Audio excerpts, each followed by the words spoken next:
సభ్యులు వేముల వీరేశం గారు. ధన్యవాదాలు అధ్యక్ష.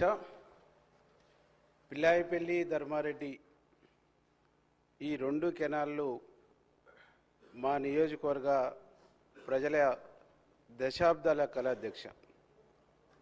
దశాబ్దాల తరబడి ఈ రెండు కెనాల్ సంబంధించినటువంటి ప్రాంత ప్రజలు 1000 కళ్ళతో ఎదురు చూసినటువంటి ఒక సందర్భం అధ్యక్ష. ఇది నిత్యం ఒక ఒడవని ముచ్చట్లాగానే ఉండేది అధ్యక్ష.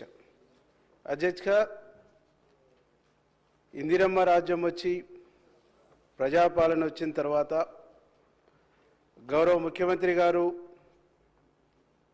మూసి ఆయకట్టు కింద ఉండేటువంటి కెనాళ్ళు పూర్తి చేస్తామని చెప్పిన తర్వాత గౌరవ మంత్రివర్యులు కెప్టెన్ ఉత్తమ్ కుమార్ రెడ్డి గారు ఇరిగేషన్ శాఖ మంత్రివర్యులు యుద్ధ ప్రాతిపదిక మీద పిల్లాయిపల్లి ధర్మారెడ్డి పూర్తి చేసే బాధ్యత నాది అని చెప్పి దాదాపుగా 3 సార్లు రివ్యూ మీటింగులు పెట్టి స్వయంగా భువనగిరికి వచ్చి రివ్యూ మీటింగ్ తీసుకొని యుద్ధ ప్రాతిపదిక మీద ఈ కెనాల్స్ పూర్తి చేసే బాధ్యత నాది అని చెప్పి ఈరోజు జీవో ఇచ్చి నిధులు కేటాయించినందుకు మా నియోజకవర్గ ప్రజల తరపున అట్లాగే భువనగిరి మునుగోడు నియోజకవర్గ ప్రజల తరపున వారికి శిరస్సు వంచి నమస్కారం తెలియజేస్తున్నా అధ్యక్ష.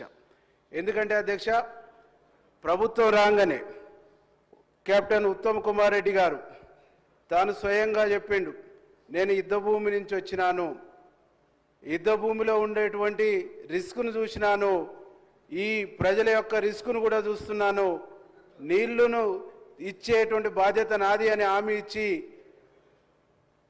కెనాల్స్కు నిధులు కేటాయించక ముందే ప్రజల్లో ఒక విశ్వాసాన్ని నింపిండి అధ్యక్ష. డిపార్ట్మెంటును మొత్తం కూడా అలర్ట్ చేసి డిపార్ట్మెంటును మొత్తం కూడా కేటాయించి 2 కెనాల్స్ను అనుసంధానం చేసి మా నియోజకవర్గంలో ఇప్పటికీ 20 నుంచి 25 చెరువులు నింపిండు. ఇది ఒక చరిత్ర అని చెప్పేసి ఈ సందర్భంగా నేను తెలియజేస్తున్నా అధ్యక్ష. అయితే ఇప్పుడు మంత్రి గారిని మీ ద్వారా ఈరోజు జీవో వచ్చింది. ఈ జీవోలో నిధులు వచ్చినాయి. ఎప్పటిలోగా టెండర్లు అవుతాయి, ఎప్పటిలోగా పనులు పూర్తి చేస్తారు, దానికి సమయం ఎంత, ఈ టెండర్ ప్రాసెస్కు సమయం ఎంత, పనులు పూర్తి కావడానికి సమయం ఎంత తీసుకుంటారు, ఎప్పటిలోగా ఈ పనులు పూర్తి చేసి ఆ ప్రాంత ప్రజల చిరకాల ఆకాంక్షను మీరు నెరవేరుస్తారని చెప్పేసి మీ ద్వారా గౌరవ మంత్రి గారిని అడుగుతా ఉన్నా అధ్యక్ష. దీనికి అనుబంధంగా ఇంకొక 2 ప్రశ్నలు కూడా మంత్రి గారిని అడుగుతా ఉన్నా.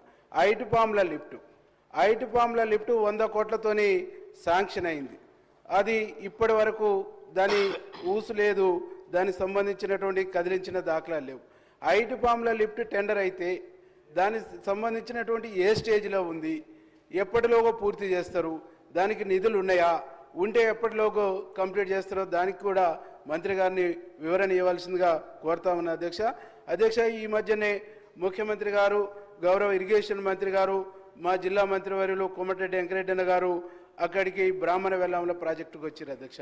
35 కోట్ల రూపాయల నిధులు రిలీజ్ చేస్తూ జీవో ఇచ్చింది అధ్యక్ష. అక్కడ left canal, right canal, main కెనాల్కు సంబంధించినటువంటి కంప్లీట్ కావాలని అంటే దాదాపుగా కొంత మేరకు ఒక కొద్ది పర్సెంటేజీ మెయిన్ అప్రోచ్ కెనాల్స్ పూర్తి కావాలన్నా ఇంకొక 70 కోట్ల పైచిలకు నిధులు కావాల్సినటువంటి అవసరం ఉంది అధ్యక్ష. అవి ఎప్పటిలోగా రిలీజ్ చేస్తారు, ఇచ్చేటువంటి ఆలోచన ఉందా, ఇస్తే ఎప్పటిలోగా ఇస్తారు, ఎప్పటిలోగా టెండర్లు అవుతాయి, ఎప్పటిలోగా ఎంత ఆయకట్టుకు నీళ్ళు ఇస్తారో గౌరవ మంత్రి గారిని మీ ద్వారా రిక్వెస్ట్ చేస్తా ఉన్నా అధ్యక్ష. దీంతో పాటుగా మా జిల్లాలో దాదాపు దశాబ్దాల తరబడి మా జిల్లా అంటేనే ఒక వివక్షతకు గురైంది అధ్యక్ష. సొరంగ మార్గం కానీ, డిండి ప్రాజెక్టు కానీ, అట్లాగే శివన్నగూడెం ప్రాజెక్టు కానీ ఇవన్నీ కూడా అసంతృప్తిగా ఉన్నాయి, ఈ అసంపూర్ణంగా మిలిగి ఉన్నాయి. ఈ అన్నిటిని కూడా పూర్తి చేసే ఆలోచన ప్రభుత్వానికి ఉందా? మీరు కమిట్మెంట్తో ఉన్నారు, మీరు చేయాలనేటువంటిది విశ్వాసంతో ఉన్నారు. మీ కమిట్మెంటు, మీరు చేస్తున్నటువంటి ప్రయత్నానికి జిల్లా ప్రజలు 1000 కళ్ళతో ఆశతో ఎదురు చూస్తారు. వీటి మీద మీరు పూర్తి వివరణ ఇవ్వాల్సిందిగా గౌరవ మంత్రి గారిని కోరుతా ఉన్నా అధ్యక్ష.